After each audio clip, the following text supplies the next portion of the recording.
Hello, beautiful soul. Welcome to your monthly astrology. This month, it's not too bad, Okay, we do have Mercury retrograde. In fact, many of the planets are retrograde. So there's still a lot of work to do with the past. But fundamentally, this month is about sorting our life out, shifting patterns and changing things to get ready for transformation. Here's your monthly astrology.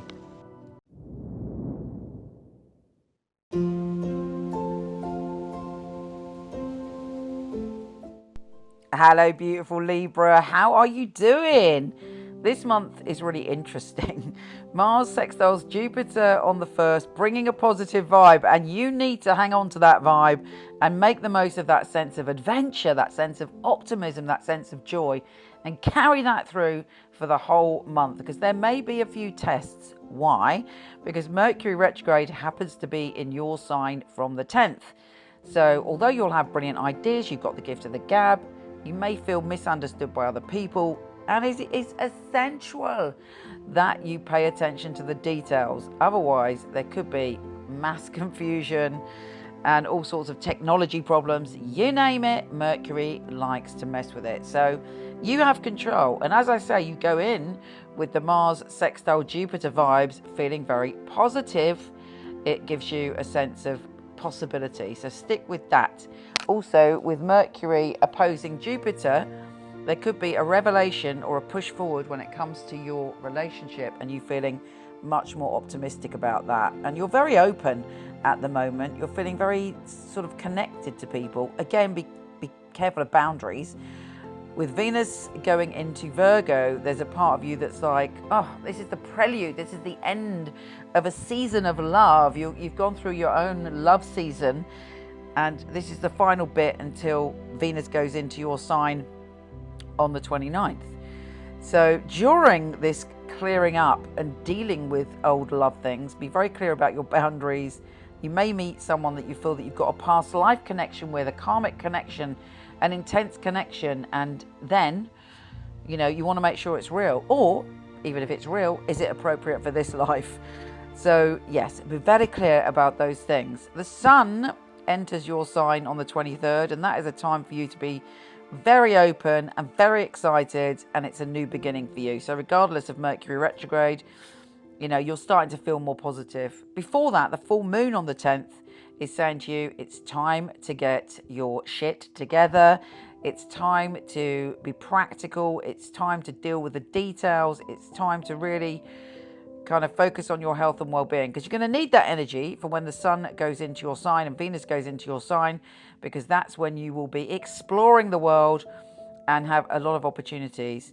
So this month is pretty good for you. The new moon in Libra also is another magical event of this month on the 25th, where it's your very own new year. You are able to release the past, reinvent yourself, step through into a brand new direction. So what do you want to ditch? What do you want to let go of?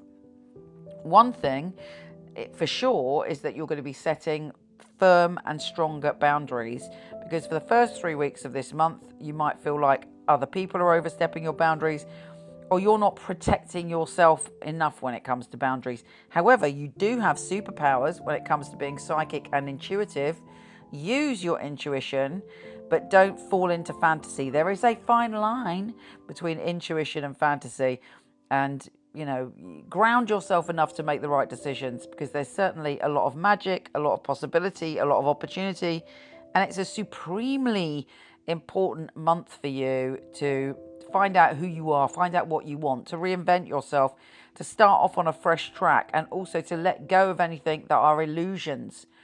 But before you let go of those illusions, you might have a peak experience of them. This is a very good month to sort out where your heart is at, but not necessarily a good month to communicate. I mean, Mercury does leave your sign and go into Virgo, and when that happens, you'll feel as if the pressure is off a little bit. That's around the 23rd. So think carefully, plot and plan, meditate, ground yourself, do all the things you need to do to be clear with your intuition, and also make sure you set firm boundaries. Take care, gorgeous, and I'll speak to you soon.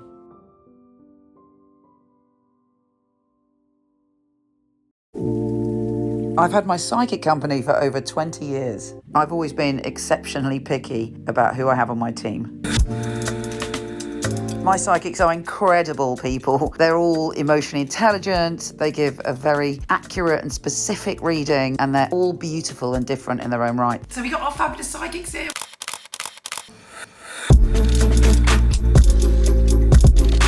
My psychics go through 5 rigorous tests, including one with me, and then we get to meet. I love meeting the readers. And we make a film showcasing their unique skills. Sharon P. Hello. We're doing filming. So are you excited? Just relax, be yourself. Open up your heart. So if you feel that you're accurate, you're emotionally intelligent, and your heart really wants to empower your clients, then we'd love you to apply and come for a test with us.